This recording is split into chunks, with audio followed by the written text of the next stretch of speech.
오늘 하나님 말씀은 데살로니가전서 5장 21절로 22절의 말씀입니다.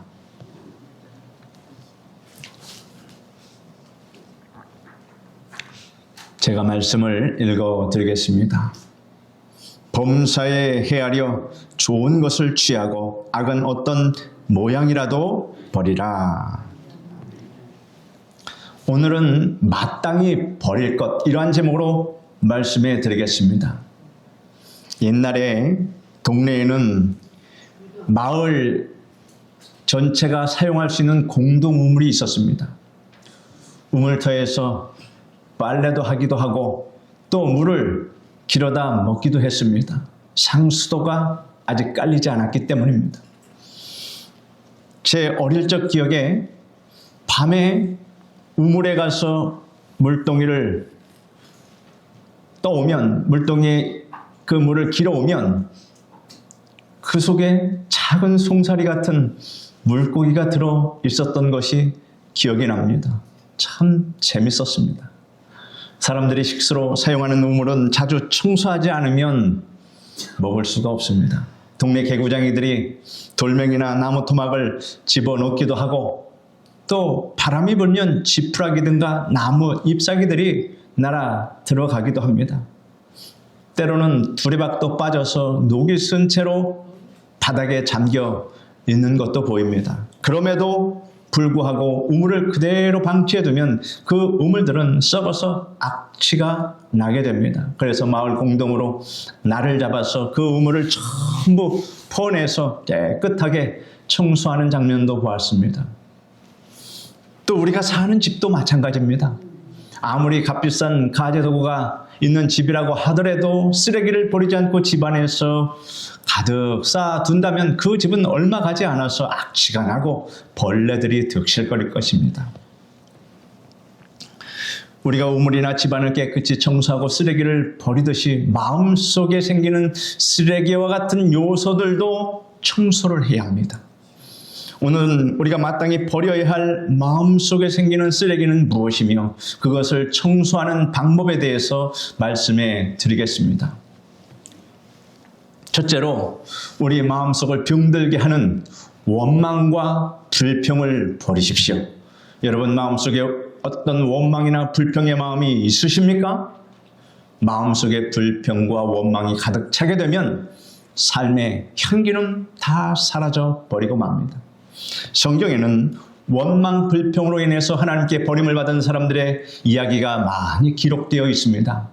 애굽에서 나온 이스라엘 백성들이 광야에서 원망하고 불평했기 때문에 망해버렸다는 사실을 성경은 거듭 지적해주고 있습니다. 우리는 이 기사를 통해서 많은 교훈을 얻을 수 있는데 그 중에 하나가 원망, 불평이라고 하는 것입니다. 이는 전염성이 대단히 강하다는 사람입니다. 이스라엘 백성들의 애굽에서 나올 때 이스라엘 백성만 나온 것이 아니고 그들과 함께 살던 다른 잡족들도 섞여 나왔습니다. 출애굽기에 기록되기를 이스라엘 자손이 람세스를 떠나 숫곳에 이르니 유아외에 보행하는 장정이 60만 가량이요 수많은 잡족과 양과 소와 힘이 많은 가축이 그들과 함께 하였으며 라고 기록하고 있습니다. 그런데 이러한 잡족들은 신앙이 없으므로 원망 불평을 하였고 이런 원망 불평은 이스라엘 백성들에게 전염되었습니다. 누구 한 사람이 교회에 와서 성도 간에 있었던 일을 가지고 서로 원망하고 비난하면 전체가 다 이런 분위기 속에 휩싸이게 된다라고 하는 것입니다. 그래서 교회에 들어온 이상은 무슨 일이 있어도 성도 간에 원망 불평하는 이야기를 하면 안 됩니다. 그 이야기를 하나님이 다 들으시고 하나님께서 치리하십니다. 하나님의 거룩한 성전에서 그렇게 원망 불평을 쏟아내는 사람의 마음에는 사탄이 들어가 있기 때문입니다. 민수기 11장 4절에 기록되어 있습니다. 이스라엘 중에 섞여 사는 무리가 탐욕을 품에 이스라엘 자손도 다시 울며 가로되 누가 우리에게 고기를 주어 먹게 할꼬. 신앙이 깊은 사람은 원망 불평을 잘 극복하지만 신앙이 옅은 사람은 누군가 원망 불평을 쏟아내는 그 말을 들으면 자신도 모르게 감염돼서 원망, 불평을 같이 하고 있다 그런 얘기입니다. 사탄이 들어와서 그의 마음을 장악하게 만든 것이다 하는 것을 우리는 알아야 합니다. 그러나 믿음이 없는 세속적인 사람들은 늘 원망, 불평을 쏟아냅니다. 성도가 이런 사람과 자리를 같이 하고 대화를 나누면 얼마 있지 않아 전염돼서 그 영혼 속에 원망, 불평의 쓰레기가 차기 시작한다 그런 얘기입니다. 그러므로 우리는 이 전염성이 강한 원망과 불평을 경계하고 원망하고 불평하는 자리에 아예 오래 머물러 있지 않도록 신속하게 그 자리를 떠나야 합니다.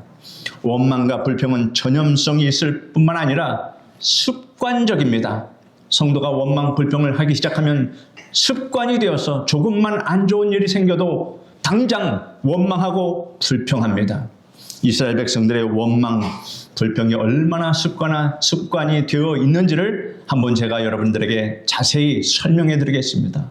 그들은 애굽에서 나와 홍해에 당도했을 때 넘실거리는 파도와 뒤쫓아오는 바로의 군대를 보고 원망하고 불평하기 시작합니다. 그러나 하나님께서 자비를 베푸셔서 바다의 길을 내어주심으로 그들을 무사히 건너가게 하시고 애굽의 군대를 그 바다에 수장시켰습니다. 그들이 광야에 이르렀을 때 물이 없어 고통을 당하다가 마라의 연못을 발견했습니다. 사람들이 달려가서 그 물을 마시려고 하였으나 물이 쓴지라 먹을 수가 없었습니다. 그러자 그들은 원망하고 불평했습니다. 그러자 자비하신 하나님께서 인내하시고 모세에게 명하사 나무를 꺾어 그 물에 던지게 하셨습니다. 모세가 그 말씀대로 행하자 쓴 물이 단물이 되었습니다. 그들은 또 엘림과 시내산 사이 신광야에 이르렀을 때 모세와 아론을 원망하면서 우리가 애굽 땅에서 고기 가마 곁에 앉았던 때와 떡을 배불리 먹었던 때에 여호와의 손에 죽었다면 좋았을 것을 너희가 이 광야로 우리를 인도하여 내어 온 회중으로 죽게 하려는도다, 줄여 죽게 하려는도다 했습니다. 그러자 하나님께서 만나를 그들에게 내려주셔서 양식이 넉넉하게 해주셨습니다. 그들은 르비딤에 이르렀을 때 또 마실 물이 없자 모세를 향해서 당신이 어찌하여 우리를 애굽에서 인도하여 내어서 우리와 우리 자녀와 우리 생축으로 목말라 죽게 하느냐라고 또 원망 불평했습니다. 그러나 하나님께서 또 자비를 베푸셔서 모세로 하여금 반석을 치게 하셔서 반석에서 물이 나와 이스라엘 백성들이 마시게 했습니다. 그런가 하면 그들이 만나는 풍족하게 먹고 있는데 고기를 먹지 못하자 고기를 못 먹었다고 이제 불평하기 시작합니다. 그들이 이렇게 말합니다. 우리가 애굽에 있을 때는 값없이 생선과 오이와 참외와 부추와 파와 마늘들을 먹은 것이 생각나거늘 이제는 우리의 기력이 다하여 이 만나 외에는 보이는 것이 아무것도 없도다 라고 말했습니다. 그러나 이때도 하나님께서 자비를 베푸셔서 메추라기를 그들에게 풍족하게 보내주셨습니다. 그러나 하나님께서 정말 노하실 일을 그들이 자행했습니다. 이스라엘 백성들이 가데스 바네아에 당도했습니다. 이때 모세는 12지파의 족장들을 택하여 가나안 땅을 정탐하게 했습니다. 군들이 정탐을 하고 돌아와 보고를 할 때 여호수아와 갈렙을 제외한 10명의 정탐꾼들이 부정적인 보고를 하였습니다.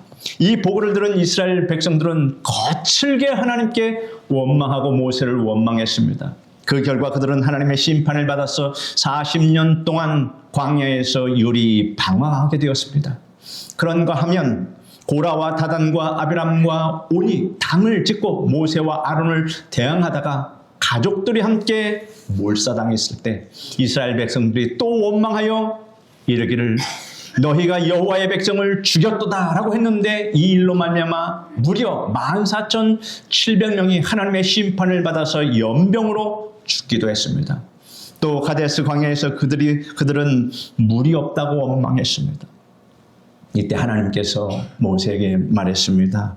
너희는 반석에게 명하여 물을 내라 하라. 네가 그 반석이 물을 내게 하여 회중과 그들의 짐승에게 마시게 할지니라 라고 말했습니다.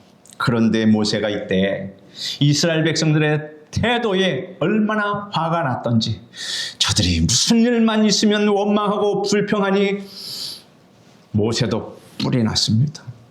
그래서 하나님께서 반석에게 명하여 물을 내라 하고 하셨는데 뿔이 나서 지팡이를 들고 반석을 2번이나 내리치면서 내가 너희를 위하여 이 반석에서 물을 내랴 하고 고함을 쳤습니다. 하나님의 영광을 가린 겁니다. 모세가 하나님의 명을 어기고 화를 내었으므로 가나안 땅으로 들어가지 못하고 말았습니다. 그 모세도 가나안 땅에 들어가지 못했습니다. 백성들의 원망과 불평이 모세에게까지 전염됐다라고 하는 사실입니다. 그가 영향을 받은 것입니다. 뿐만 아니라 그들은 에돔 땅 근처를 지날 때 길이 험하고 음식이 박하다고 불평불만했습니다. 그 결과 수많은 사람이 불뱀에 물려 죽게 됐습니다. 이스라엘 백성들이 광야 생활을 계속할 때 원망하고 불평했으며 이로 말미암아 그들은 낭패를 당하고 죽기까지 이르렀다라고 하는 것입니다. 그러므로 원망과 불평이 별 문제가 아닌 것 같지만 이것이 우리 마음에 쌓이게 되면 우리 생애를 무섭게 파괴할 수 있음을 알아야 합니다. 생활 속에서 가정생활 또 사회생활 속에서 원망과 불평을 입에 달고 사는 사람은 나는 기독교인이 아닙니다 라고 스스로 자백하는 것과 똑같은 것입니다. 그러므로 이러한 습관 자체를 아예 뿌리 뽑는 여러분 되시기를 바랍니다. 그러면 우리 마음속의 원망과 불평을 제거하기 위해서는 우리가 이제 어떻게 해야 할까요? 그 답을 말씀해 드리겠습니다. 먼저 우리는 우리 마음속의 원망과 불평을 하나님께로부터 받은 은총과 복을 항상 기억함으로 물리쳐야 합니다. 만일 이스라엘 백성들이 과거에 받았던 하나님의 복, 즉 430년 동안 종살이하던 애굽에서 나왔던 일이며 홍해 앞에서 구원받았던 일 등을 기억하고 하나님께 감사와 찬양을 드렸다면 그들은 아무리 어려운 일을 당해도 기쁨으로 그 어려움을 극복할 수 있었을 것입니다. 그 어려움 가운데서 지켜주신 하나님을 믿었다면 불평부터 하지 않았을 것입니다. 사랑하는 성도 여러분, 여러분은 하나님께 받은 복을 다 헤아려 볼 수 있습니까? 여러분은 어떠한 복을 받으셨습니까? 우리는 주님 안에서 엄청난 복을 받았습니다. 하나님께서는 우리를 죄악의 세상에서 불러내셨고 사망의 권세에서 해방하셨으며 우리의 기도에 지금까지 수없이 응답해 주셨습니다. 그러므로 현실이 어려울 때 여러분이 이미 받은 복과 은총을 기억해내므로 불평과 원망을 깨끗하게 청소하시기를 주님의 이름으로 축원합니다. 그뿐 아니라 우리는 장래에 중요한 복입니다. 장래에 받을 복을 생각해야 합니다. 여러분이 장래에 어떠한 복을 받을지를 알고 계십니까? 알고 계실 줄 믿습니다. 우리는 장차 부활의 몸을 입게 됩니다. 그리고 새하늘과 새 땅을 예루살렘에서 우리와 하나님과 더불어서 우리가 같이 영원히 살게 됩니다. 그때는 여러분 들지도 않습니다. 병들지도 않습니다. 마음의 불평과 원망이 다 사라지며 항상 마음의 행복과 즐거움과 진정한 평안이 여러분 마음속에 자리 잡게 되며 늘 마음 천국 또 세상도 천국, 그러니 여러분 그러한 천국에서 한번 살아보기를 간절히 소망하는 것, 여러분 그러한 소망을 예수 그리스도께서 우리에게 주셨습니다. 그 때문에 사도 바울은 이렇게 말합니다. 같이 읽어봅시다. 생각건대 현재 고난은 장차 우리에게 나타날 영광과 좋게 비교할 수 없도다 라고 말했습니다. 여러분은 비록 현실이 어려워도 장차 받을 복을 생각하고 감사드림으로 원망과 불평을 마음속에서 깨끗이 청소해 내시기를 바랍니다. 둘째로 우리가 버릴 것은 영과 육을 병들게 하는 염려와 근심입니다. 여러분은 염려와 근심을 늘 달고 사십니까? 아니면 그것을 하나님께 맡기며 평안히 사십니까? 염려와 근심은 백해 무익합니다. 그런다고 일이 해결되지 않습니다. 염려와 근심은 우리의 영과 육을 상하게 하고 병들게 합니다. 만병의 근원은 스트레스입니다. 염려와 근심으로 인한 스트레스가 모든 질병을 다 불러들이는 겁니다. 성경은 이렇게 말합니다. 마음의 즐거움은 양약이라도 심령의 근심은 뼈로 마르게 하느니라. 그래서 항상 기뻐하라 하신 말씀을 주신 것입니다. 근심하면 뼈가 마른다 하였습니다. 골수가 마르는 겁니다. 그러면 질병이 찾아오지 않을 수 없습니다. 마음의 즐거움은 얼굴을 빛나게 하여도 마음의 근심은 심령을 상하게 하느니라 라고 하셨습니다. 그래서 제가 설교할 때 여러분의 얼굴 표정을 잘 봅니다. 마음의 즐거움으로 얼굴이 빛나고 계신가 아니면 그림자가 들어있는가 하는 것을 보게 됩니다. 염려와 근심은 우리의 골수를 병들게 하고 심령을 피폐케 합니다. 근심에 매인 사람은 결코 행복한 삶을 살아갈 수 없습니다. 욥은 이렇게 말합니다. 내 눈은 근심하여 어두워지고 나의 온 지체는 그림자 같구나 라고 했습니다. 근심에 쌓인 사람은 눈이 캄캄해져 그림자처럼 흐느적거리는 그러한 삶을 살게 됩니다. 생동감이 없습니다. 그러므로 염려와 근심은 우리를 도적질하고 죽이고 멸망시키려는 무서운 세력이다 하는 것입니다. 이 때문에 우리는 염려와 근심을 결단코 제거해 버려야 합니다. 우리가 어떻게 하면 그러면 근심, 염려와 근심을 제거하겠습니까?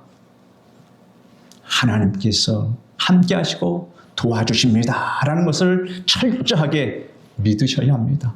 따라 말씀해 보십시오. 하나님이 함께 하시고 도와주십니다.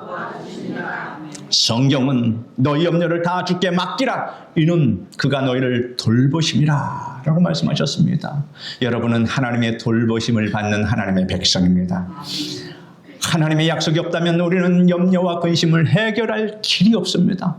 그러나 성경은 하나님께서 우리를 도우신다 약속하셨습니다. 하나님께서는 도우시는 하나님이십니다.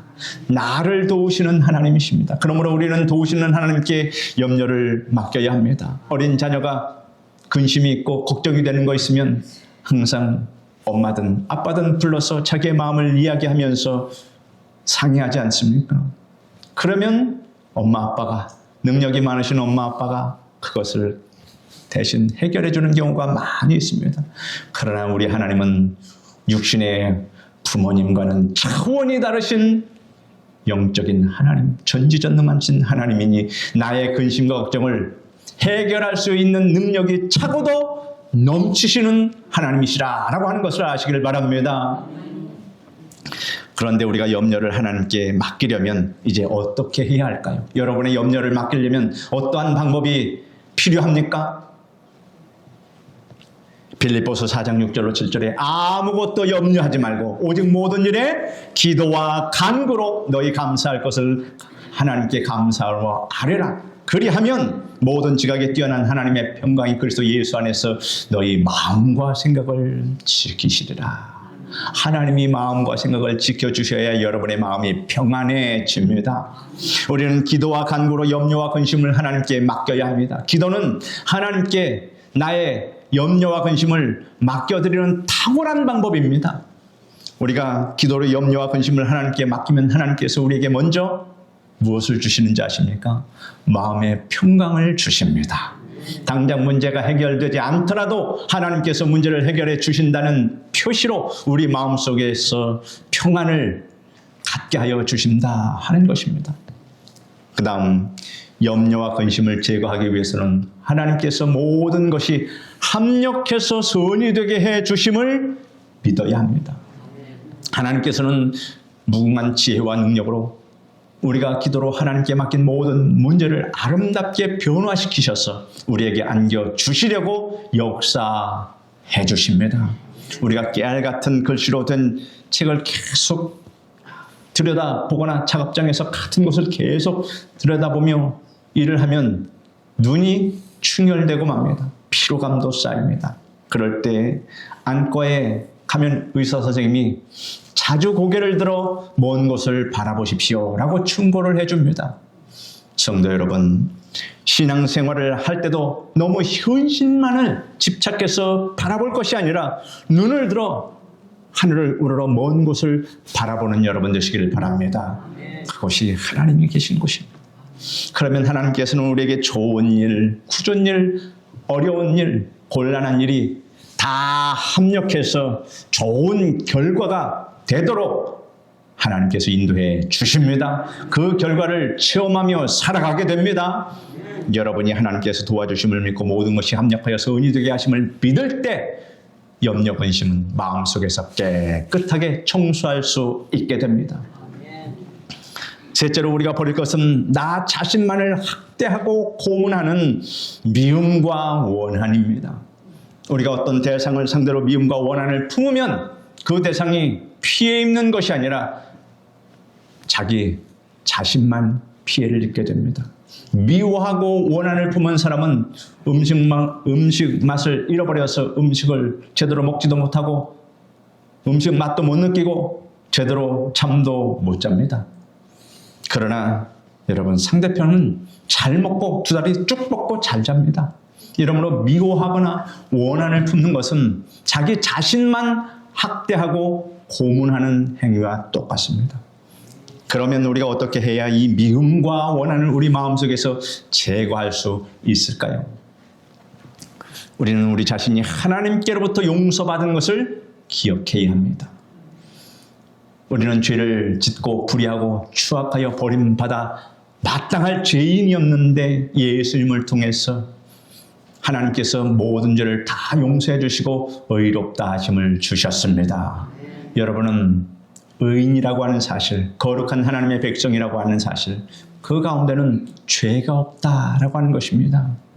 그러므로 하나님이 용서해 주셨기 때문에 죄가 없이 하나님의 거룩한 백성이 되었고 우리는 하나님의 은혜를 입어서 죄 없는 백성으로 지금 살아가고 있는 것입니다.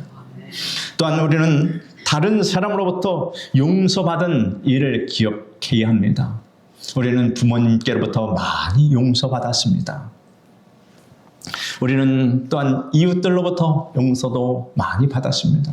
그리고 가족으로부터, 남편으로부터, 아내로부터 서로 용서를 많이 받았습니다. 용서해 주지 않았으면 여러분, 우리가 어떻게 살아갑니까? 가정은 다 파괴되고 산산이 흩어졌을 것입니다. 우리가 헤아려 보려고 하지 않아서 그렇지 우리는 수없이 많은 용서를 받았습니다. 그러므로 다른 사람에게 용서받은 일을 생각하면 다른 사람을 용서해 줄 수 있게 되어서 우리의 마음속에 미움과 원한을 제거할 수 있는 것입니다. 뿐만 아니라 우리가 미움과 원한을 제거하려면 모든 것을 하나님의 공의의 정의로운 손에 맡겨야 합니다. 여러분이 원수를 갚으려고 하기 때문에 마음의 미움에 스스로 원수를 갚으려고 하기 때문에 미움에 사로잡혀 고통을 당하는 것입니다. 성경은 이렇게 우리에게 말씀하고 있습니다. 내 사랑하는 자들아, 너희가 친히 원수를 갚지 말고 하나님의 진노하심에 맡기라. 기록되었으되 원수 갚는 것이 내게 있으니 내가 갚으리라 하고 주님께서 말씀하시니라 라고 기록하고 있습니다. 여러분, 다윗은 지혜를 가진 사람이었습니다. 그 누구보다도 억울한 일을 많이 당하고 고통스러운 일을 많이 당했습니다. 그러나 그는 모든 것을 하나님의 공의로우신 손에 맡겼습니다. 시편 곳곳에서는 다윗의 이런 태도가 소상하게 잘 나타납니다. 여러분, 원수로 인해 고통 당하고 계십니까? 모든 일을 하나님의 공의로우신 심판의 손길에 맡기십시오. 성경은 내 원수가 배고파하거든 음식을 먹이고 목말라 하거든 물을 마시게 하라. 그리하는 것은 핀 숯을 그의 머리에 놓는 것과 일반이요 여호와께서 내게 갚아 주시리라 말씀하셨습니다. 우리가 원수 갚는 것을 하나님께 맡길 때 두 가지 열매를 맺게 됩니다. 그 하나는 원수의 머리에 숯불을 올려놓는 결과입니다. 즉 원수가 얼굴이 화끈거릴 정도로 부끄러움을 느끼게 하는 결과가 됩니다. 또 다른 하나는 하나님께 영광과 기쁨을 상급으로 내가 받습니다. 넷째로 우리는 스스로 불행의 늪으로 빠져드는 낙심과 비관을 버려야 합니다. 늘 안 된다, 절망이다 라고 말하고 비판하고 비관하고 울고 있는 사람은 위로할 수도 없고 위로를 줄 수도 위로의 도움을 줄 수도 없는 사람입니다. 비관하는 사람은 스스로 불행의 늪속으로 스스로 빠져들어가는 그런 사람과 같습니다.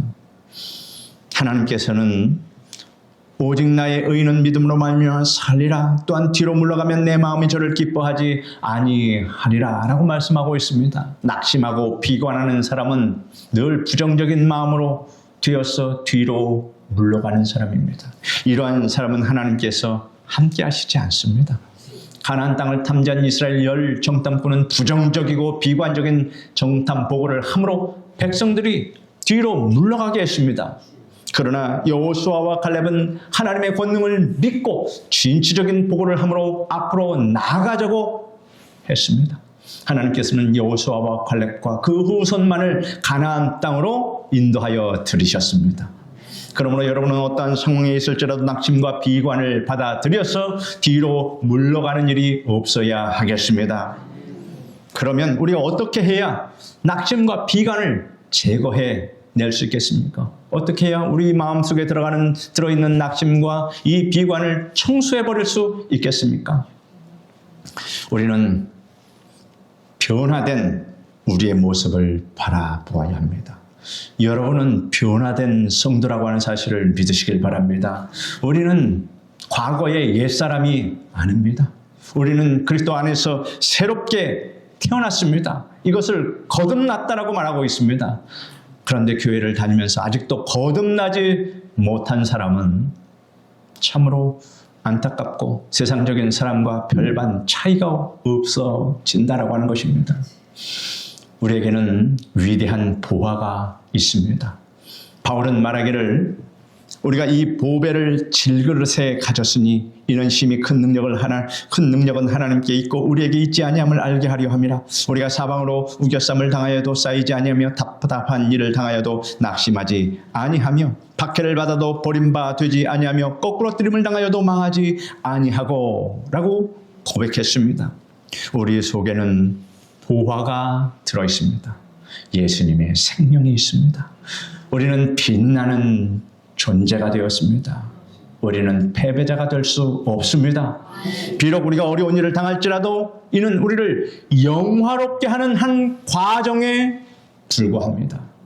훈련받고 연단받고 믿음의 장성한 분량에까지 이르도록 하나님께서 우리를 이끌어주시는 과정이다.